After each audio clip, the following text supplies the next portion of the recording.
Is journalism dead? I would say yes, journalism as we knew it, investigative journalism, this idea that journalists had an integrity to uphold, to seek the truth through their lines of questioning and to deliver that to their respective audiences. And over the last few decades, legacy media polarized into a very far left and right polarization, which created this echo chamber. If you were a Democrat, you would watch CNN, and if you were a Republican, you would watch Fox News. But I would say there was this kind of air on the right that we were the party of truth, capital T. We sought the truth. We were not interested in the fluff, in the spin, in the radicalization that was happening on the left through legacy media. And then I would say post COVID-19 and in a BLM world that was moved online. We saw the rise of independent media. There's this assumption on the right that people like Tucker Carlson and Candace Owens and maybe even Megyn Kelly are immune from the corruption that plagued legacy media. And I don't think that's correct. That false assumption that new media represents these personalities, whether it be Tucker Carlson or Candace Owens, and that they have the vested interest of their audiences in mind.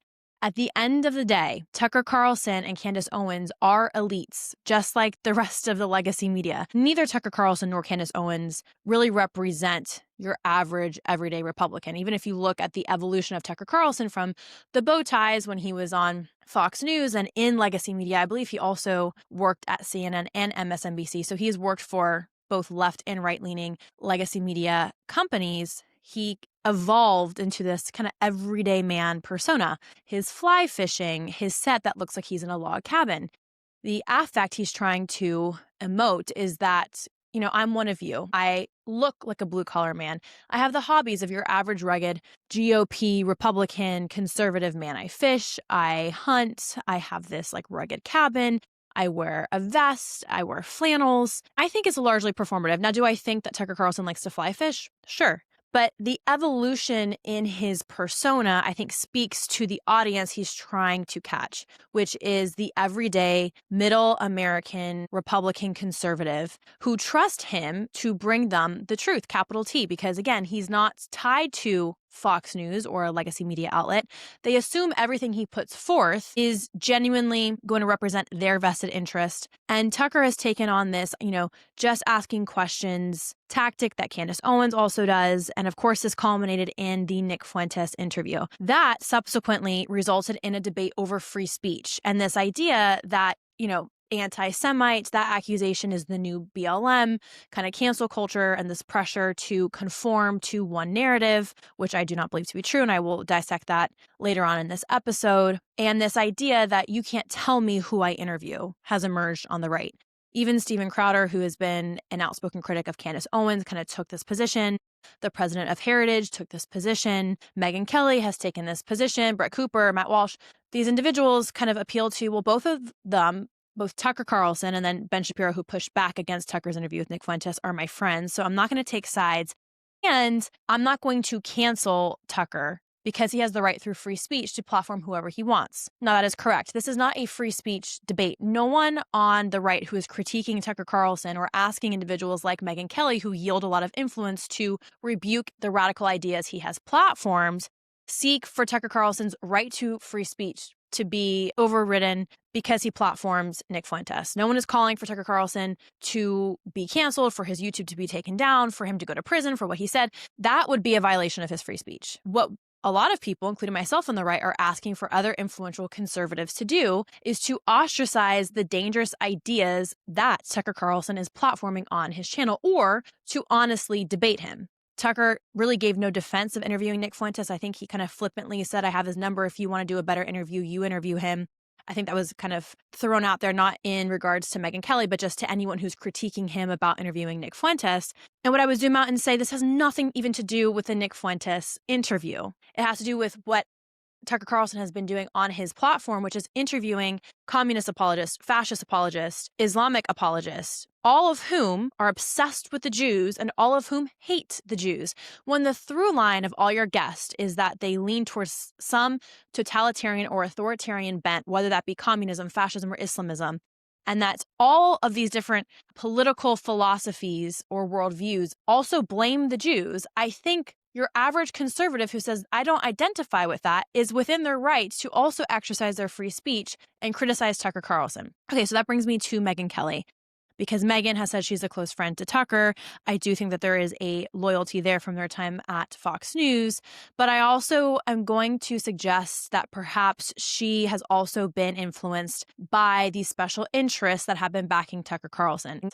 I noticed Megyn Kelly, who I will say, until recent months, was incredibly strong on the issue of Israel, in that she rebuked Hamas, she stood with Israel in the beginning, and then she kind of started saying, well, you know, it has been a really long war, they should wrap it up. She kind of started to broaden her position on it. And again, Megyn Kelly is within her right to broaden her policy position or to change her mind on how she feels about Israel's war against Hamas. However, when that happens congruently with this rapid radicalization on the right, where we see a lot of individuals who once held very different positions changing their minds almost overnight, the question should be, why are these individuals changing their position overnight? Why are they not being intellectually honest? Why are they not pushing forth integrity in their journalism? Have they been influenced by perhaps foreign money? And this is just a question.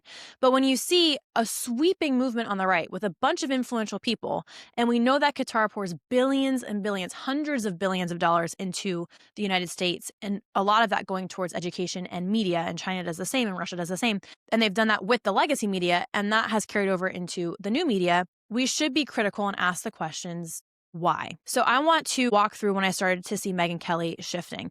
And the first weird alarm bell that went off in my head was her interview and her conversation with Charlie Kirk. This whole debate that is really bothering me, and I wonder if you're feeling it too. So I genuinely believe you'd be hard-pressed to find somebody in the public eye who's been as outspoken a defender of not every move Israel's taken in the war, but of Israel's right to defend itself and of the just backward awfulness that we've been seeing on college campuses and the backlash against American Jews than yours truly. I mean, I have been at the pointy end of the spear on this, and I completely agree with that. And it was all heartfelt, and it remains heartfelt. Yes. However,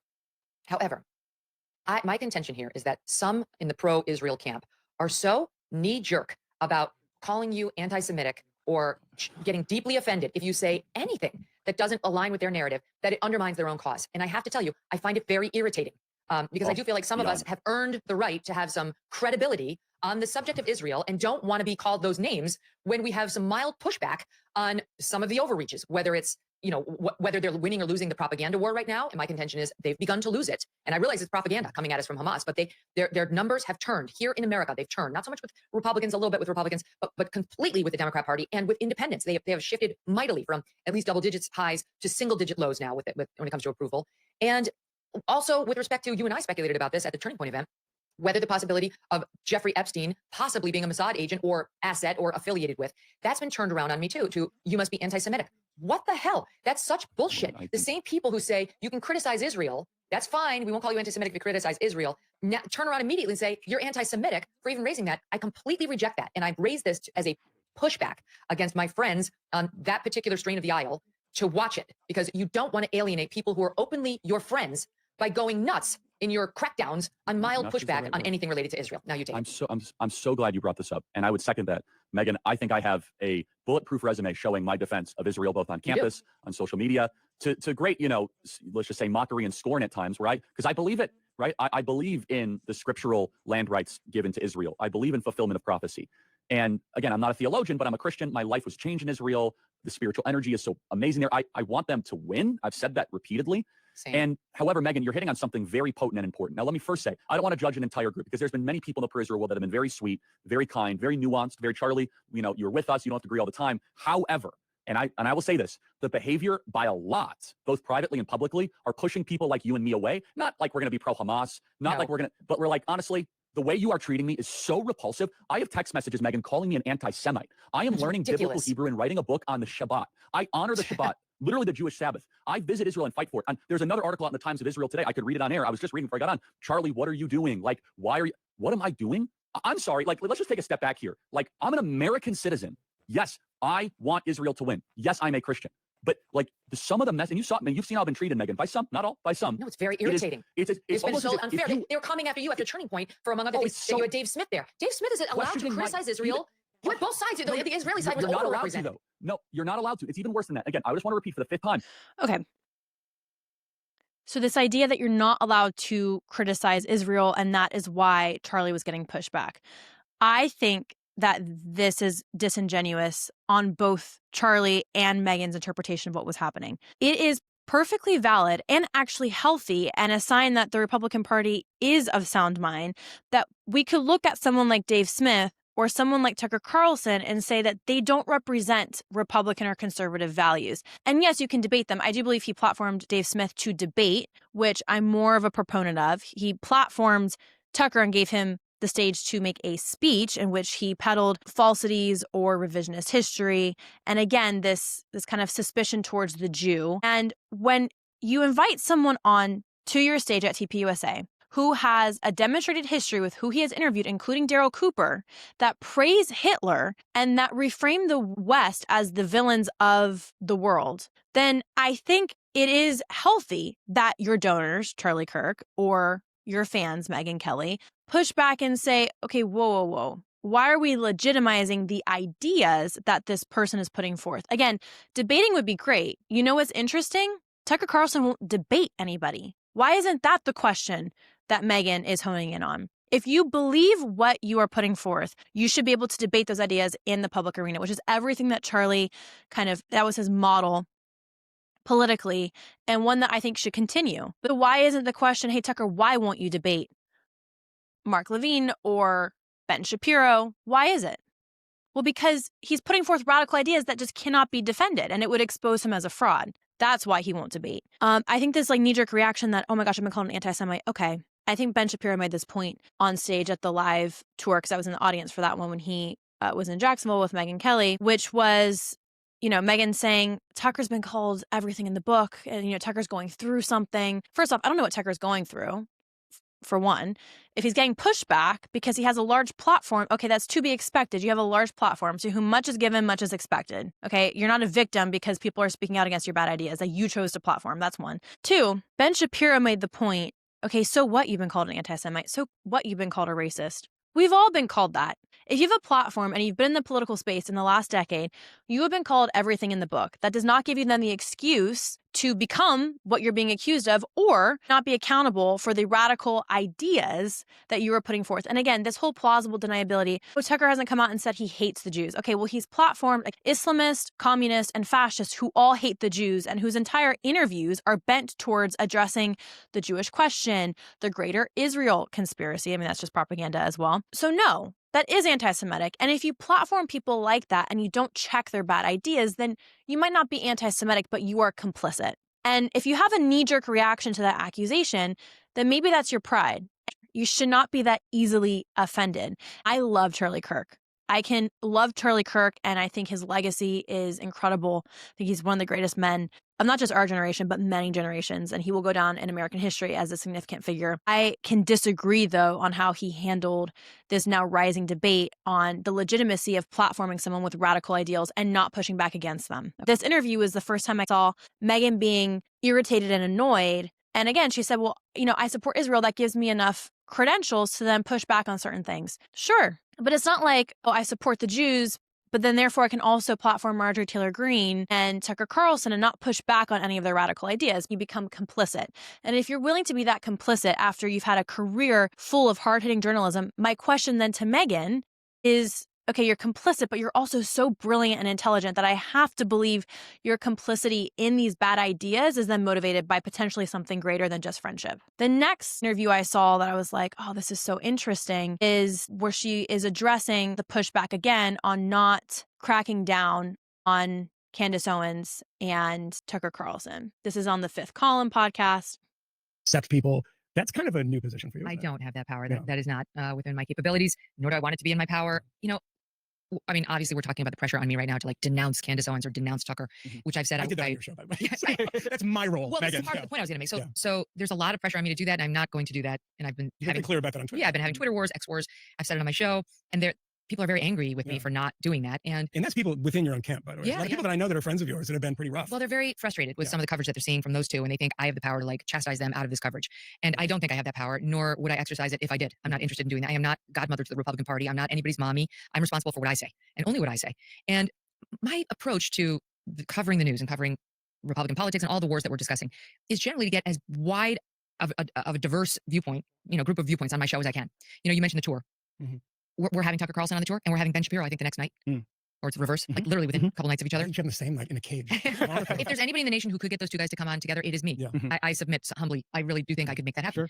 And your relationship with Ben Shapiro has not. No, I love Ben. We're really tight, and he's been so respectful. He was on a few weeks ago, and we talked about my very mild criticisms of Israel. I mean, truly, I'm not an Israeli critic. I don't know why people are treating me like I am. It's because I won't denounce these other two. I've had some mild pushback.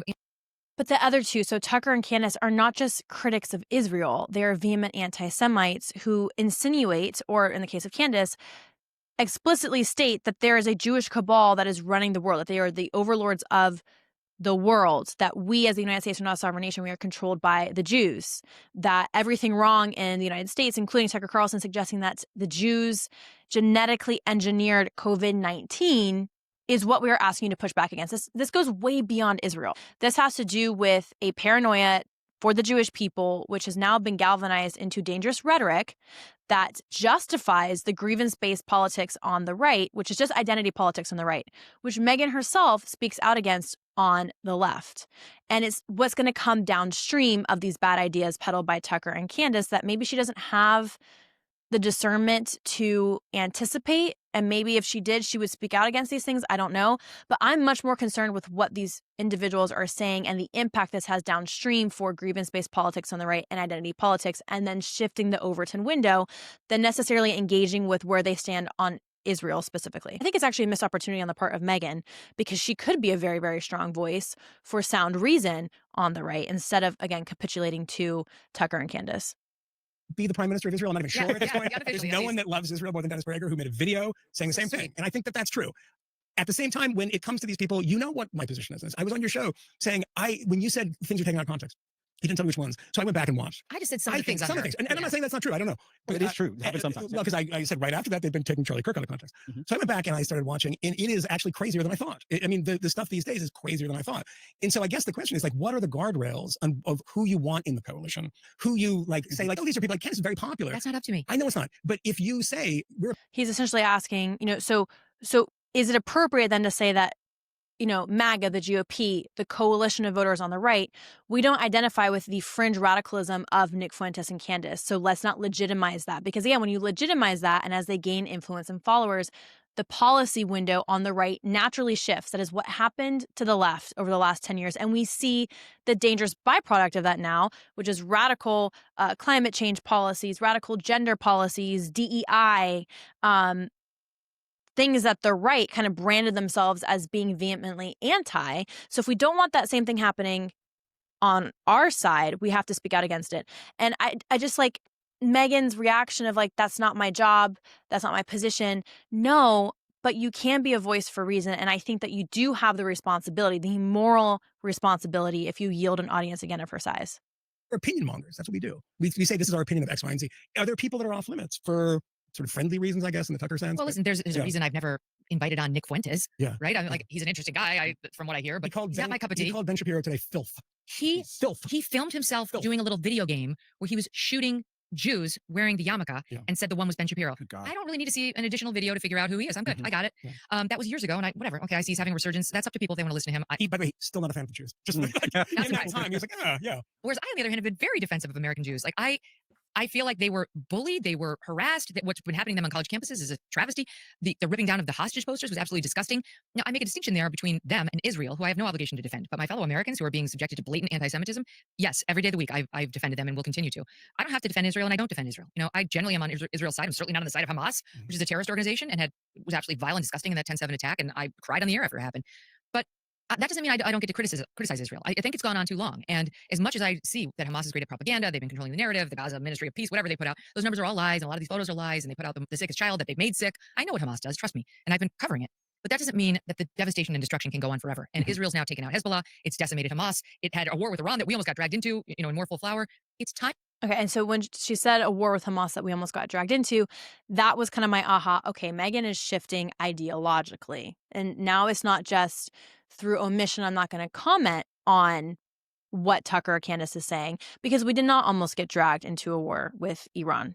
That is the propaganda that Tucker pushed forth to kind of take this anti-war, anti-Israel foreign policy bent, but we did not almost get into a war with Iran. And in fact, I think time has now shown that we weaken the regime and the threat of Iran as a rogue nation state. And of course, we will see the effects of that play out over the next months, years, and even decades in the region. That's just how foreign policy works. A lot of downwind effects happen. And then in hindsight, you can see what was successful and what wasn't. But for her to make that claim and for then her to say, well, because you can't criticize Israel, that is the line that Marjorie Taylor Greene and Candace Owens and Tucker Carlson and now Megyn Kelly kind of fall back on is, oh, well, I'm not loyal to Israel. I'm not an Israeli citizen. I can critique Israel. Of course you can critique Israel. That is not what anyone is saying. We're saying we don't like the radical ideas that these critiques are bent to propagate, which again is that the Jews are evil, that the Jews are the overlords of the world. And even if Megyn is not peddling that herself, she's not critiquing those really bad ideas that are very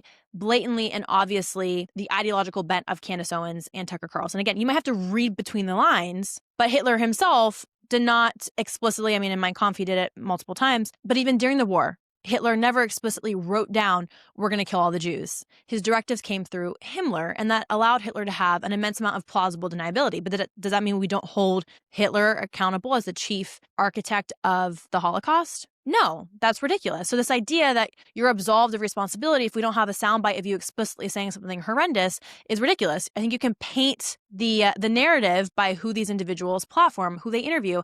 And in the case of Candace Owens, she just explicitly says the most nutty stuff. So to pretend like you don't know what she means by what she's saying is also intellectually dishonest and complicit with what she is saying. And I also just don't love Megyn's kind of like knee-jerk indignation to being called out. You are a public figure. You claim to be a journalist. You've had a long career in journalism. You also had a career as a lawyer before that. Megyn Kelly is the same incredible journalist who interviewed Putin, who was in a public feud with Trump during the 2016 election for how she interviewed him. I believe it was during the primary debates for the 2016 election where she was hard on Trump. This is a strong woman who's not afraid of pushback, who's not afraid of not being popular. So this new offended attitude she's putting forth as justification for not speaking out against these radical ideas, to me, feels disingenuous. So now let's move on to what she has said regarding Candace Owens, because she's going to defend her of Candace. I'm not going to speak out against Candace. I'm not going to cancel Candace. And at the debate, or not debate, it turned into a debate, at the live Megyn Kelly show that I was at, this individual in the audience asked a question about Candace Owens. Who can be dangerous, who have millions of subscribers, who say things that people listen to, that are picked up by other people. I'm talking about Candace Owens. Okay. Okay. And first, when she started with Brigitte Macron, okay, I don't care if she's a man or a woman. The journalistic story is she was really a pedophile and a high school teacher who got together with her student. That part we know is true. Okay. My question is, then when Charlie died, she's gotten nuts. So how can you and other people that we respect and admire stop this? Well, I've got to be honest with you. I have no desire to stop it. I don't. I think that is probably one of the most appalling responses as someone who claims to be a journalist, who claims to stand up for truth. And remember, that is Megyn Kelly's entire platform. She speaks out against transgenderism and DEI and the woke left and how that has trickled down into the culture and in Hollywood. So for her to say that she's not interested, I think she's telling the truth. I don't think she's interested, which I find, again, to be honestly disgusting and makes her complicit in everything that's happening. But watch what she says next. I think it's fine, and I actually think it's healthy to have Candace Owens out there saying exactly what she believes and pursuing truth as she understands it, and having an honest relationship with her audience. Now, I understand that many people disagree with what she's saying and don't think it's what she's saying is factually true. I understand that. I take no position on that because I can't watch Candace's show every day. I've got a 2-hour show to do of my own. But whether it is or it isn't is really of no consequence to me. This is America. It is a consequence to you, though. Yes, it is America. And yes, Candace Owens has the right to free speech. She can say whatever she wants. All that is true. But that doesn't mean that we then mainstream those ideas. And her channel and her podcast has grown to what she claims is #1 in the world. I believe it's YouTube podcast. Because individuals like Megyn Kelly have not pushed back against those bad ideas and they have become rampant. There's a cult following for Candace Owens. And your average MAGA voter is, I'm sorry, not intellectually in tune or historically literate to see that she's just peddling Nazi rhetoric and also is schizophrenic and is unwell and is pushing forth essentially a conspiracy about Charlie Kirk's death that she herself manufactured and has now made, I believe, over 20 videos with millions and millions of views with sponsors for her best friend who she's trying to seek the truth for, where she's accused everyone from Netanyahu, even if it's implied, okay? Implied. Israel, I believe the Egyptian government with the planes being connected to Egypt, people within TPUSA. I mean, the list goes on and on and on. The FBI itself doing a cover-up. Like, she is speaking of and putting forth such a deep-seated conspiracy that is unintelligent. Again, she's being contrarian. She is scapegoating the Jews, even if it's implicit.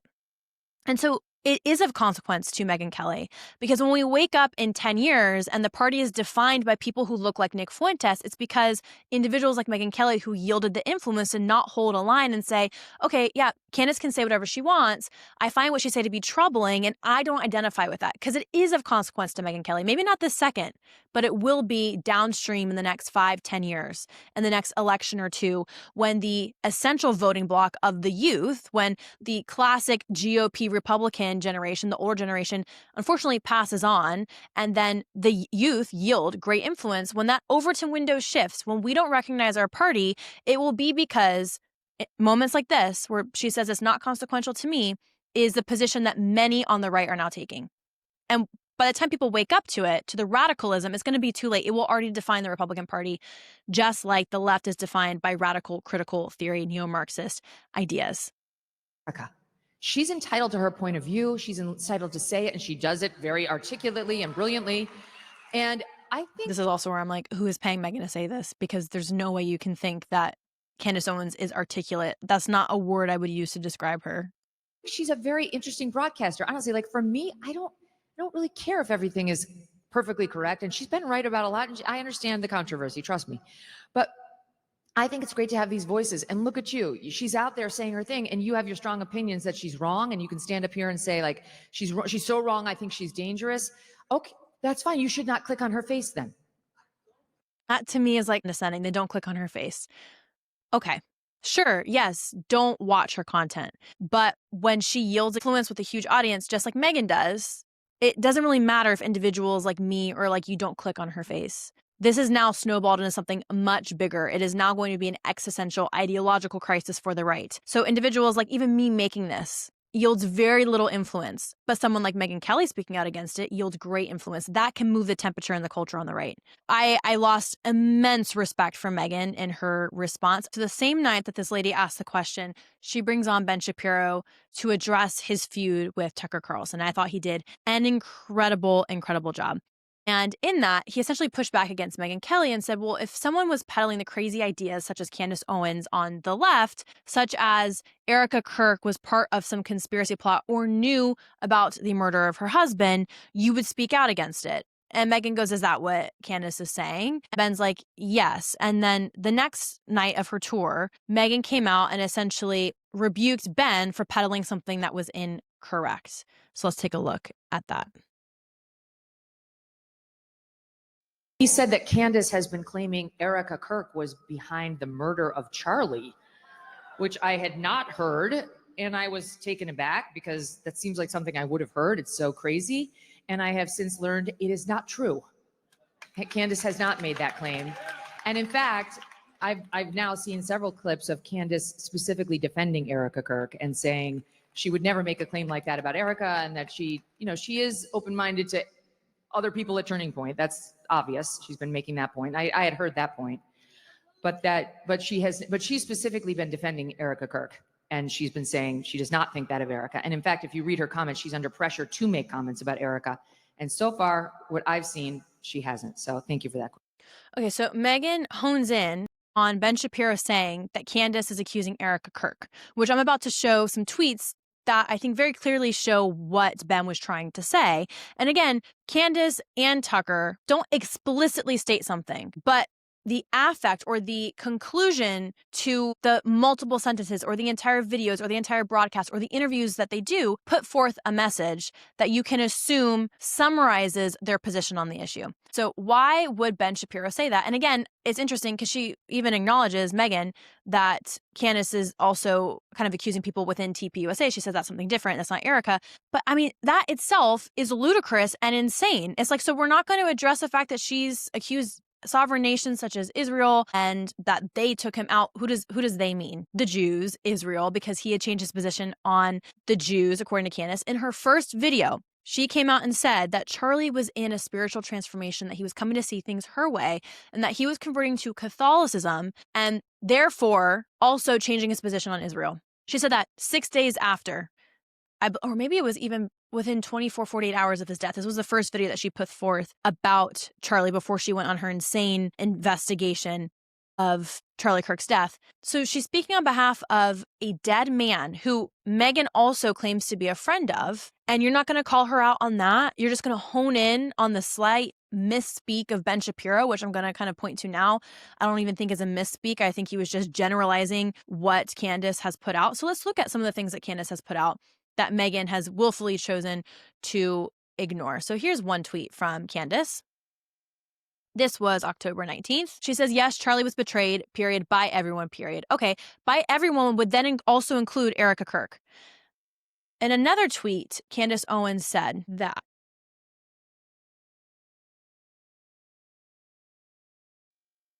Erica knows everything. This was September 13th. So this is before that other tweet that he was betrayed by everyone. We can conclude by her saying Erica knows everything, period, and that Charlie was betrayed, period, by everyone, period, that Erica, in Candace's insinuation, somehow either plays a role or is complicit or is being silent on who actually killed and betrayed Charlie Kirk. So for Megyn Kelly to go on stage and ignore all this other evidence and say she's never seen a video of Candace saying that, again, is intellectually dishonest. And Megyn is brilliant. I don't think Candace Owens is brilliant. So to her, I have a little bit more grace. Megyn Kelly is a brilliant and intelligent lawyer and journalist. Don't tell me that she can't then look at this tweet and go, oh, okay, I understand what Ben was saying. She went on stage, the next leg of her tour, and smeared the credibility of Ben Shapiro on purpose.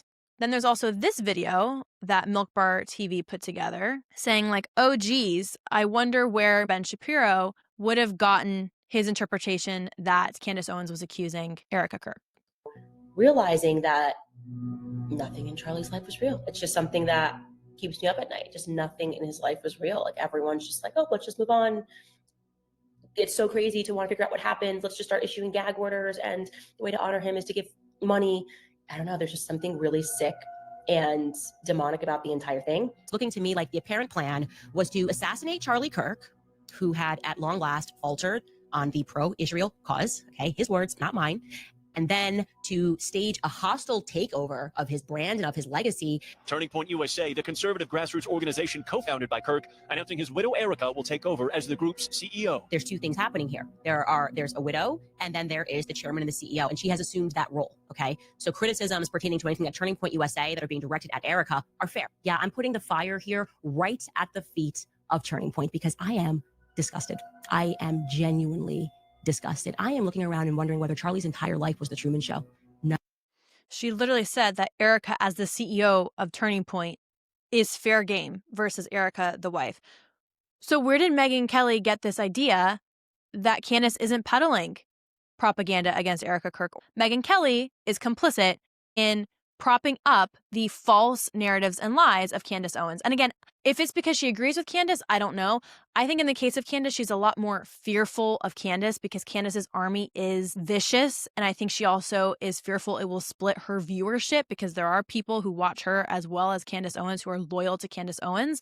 So I think that there's maybe a self-preservation motive here as well. want to show you how she interviews people on the left, because I think that's quite telling of her capabilities and her journalistic integrity when it comes to one side of the political aisle that she's unwilling to then exercise on the right. The issue. Okay, I got it. Let me keep Yes. going. Let's go right to the controversy around the book, and then we'll get to the contents of the book, which I definitely want to spend time on. As you know, this book, it's right in the subtitle. It involves coverage of the so-called cover-up. But Jake, the criticism has been that you're complaining about a cover-up about Joe Biden's mental acuity that failed, that right-wing pundits saw, the right wing in general saw, that independent media saw and reported on, and that was no mystery even to left-wing and so-called mainstream reporters who were not fooled, but chose willful blindness instead of honest reporting, and that you were part of it. How do you respond? It's a tough and fair question. I would say that Alex and I, after Election Day, interviewed more than 200 people, 200 mostly Democratic insiders, and almost all of these interviews were after the election.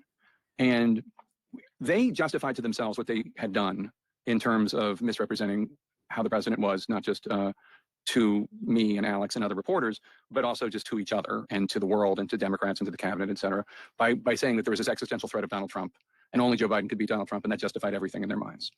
After that existential threat was over, because the election was over and Donald Trump won, we found, Alex and myself, remarkably willing to talk to us either off the record or on background, or in some cases on the record, about what they saw. One of the things that emerged was that there were two Bidens. One was the fine Biden. She saw something that I did not see at the time, 100%. And I own that. I did ask Joe Biden to be transparent about his health records in an interview in 2020. I did ask him about the fact that voters But then he wasn't. thought that he was not transparent at all. No, he promised you that no. he would be transparent about his health records, and then he wasn't. And when you sat with him again, at all. including 1 month after the Jackie Walorski thing, you didn't ask him about it. You didn't follow up on the fact that he was falling up the stairs, that he was losing his train of thought regularly, that he was slurring, that he was incomprehensible, that he was getting lost on the White House lawn. You sat right across from him and you asked none of that, notwithstanding the fact that he had promised you he would be fully transparent about his health issues. That's true. But I did ask him about his age and the fact that the American people had concluded that, even though he said whenever anybody brought up the subject of his age, watch me. And I said, yes, they're watching you and they are concerned that you are too old for this job. You know as well as I do that there's a way of, you can say, hey, there's this poll on your age, or you could say, you just forgot that Jackie Walorski was dead. You asked where she was moments after watching a videotape tribute to her. You lowered flags at the White House after she died. This happened 13 days before you sat with him. There is a way of pressing a man like that on the actual infirmities to bring it home to him and to the audience, and you didn't do it. So interesting that Megyn can hold Jake Tapper accountable, as she should, for his role in the cover-up, and then also the hypocrisy of him coming out with the book, kind of saying it was this huge media cover-up that he was a victim to as well. So this willful blindness she accuses Jake Tapper of is the exact willful blindness she is taking. And she walks Jake through Journalism 101 on how to push back. And she said there's a softball way to gloss Joe Biden, and then there is a hard-hitting way to correct him on the facts and bring receipts, because Megyn has the receipts for Jake, and she has the receipts on Joe Biden. So Megyn knows how to be a hard-hitting journalist and to ask the tough questions and to hold the person you're interviewing accountable, no matter how awkward or uncomfortable that might be, including a president of the United States, which she has also done with Donald Trump. Her inconsistency with the standards she holds Jake Tapper to in this interview, and how she holds herself and how she's conducting herself on the right, points to this hypocrisy. The last thing I want to point out is she said she won't go after Candace Owens because Candace Owens is a mom and she's a busy woman, and that's just not her role. But it's interesting because she loves to go after Meghan Markle, so much so that she has parodied Meghan Markle. So let's take a look at that parody. So what she's parodying is With Love, Meghan Markle's failed lifestyle brand. And I think it's hilarious. But what's so interesting is she's willing to go after Jake Tapper. She's willing to go after a social figure and a kind of quasi-political figure such as Meghan Markle for their narcissism, for their hypocrisy. But she won't go after someone on her quote-unquote own side. And what's interesting is Meghan Markle and Candace Owens have a lot in common. They're Black American women who married into the British aristocracy. Of course, Meghan Markle married Prince Harry, But Candace Owens married George Farmer, whose father's in the House of Lords and who's part of the British aristocracy as well. Both women are incredibly privileged. Both women are out of touch with your average everyday person, but claim to represent their interests. They're very, very similar. So her kind of defense of not criticizing Candace Owens because she's a hardworking mom and that wouldn't add to the conversation falls flat when you compare it to her criticism of Meghan Markle. And I find Meghan Markle to be annoying, petulant, out of touch, narcissistic, with a cult following, much like Candace Owens. But also, who gives a crap? Meghan Markle is a pretty inconsequential figure who doesn't really comment on political stuff, but then she won't talk about Candace. Candace Owens is consequential, and it does affect her. Going back to that Q&A where she said it doesn't really affect me, it does affect her. It affects her, it affects you, and it affects me. And my question is, beyond friendship, why is Megyn Kelly so defiant and above reproach for interviewing someone or for siding with someone like Tucker Carlson or Candace Owens, who are quite obviously shifting towards a very radical, anti-Western, anti-Semitic bent? Anti-Semitic is not an accusation like BLM calling people racist who didn't agree with divesting of their whiteness. When you claim that the Jews rule the world and you are the victim of it, and you are creating a grievance-based politics where the oppressive power is the Jew, we are dangerously tiptoeing into the rhetoric of interwar Germany. So yes, I will call that out. I'm not infringing on anyone's free speech in doing so. And it's really unfortunate because Megyn could be the sound voice of the right, and we've kind of seen her apparently bypass that opportunity in order to be complicit with people like Candace and Tucker Carlson. Again, which makes me question, have the influences that radically shifted Tucker, and maybe Candace, I kind of think Candace is crazy, so she's doing this for the love of the power versus love of money. But I do question if the foreign lobbying interests abroad that have gotten Tucker Carlson, if they might have also gotten Megyn Kelly. And that's just me asking questions. I will see you guys in the next episode.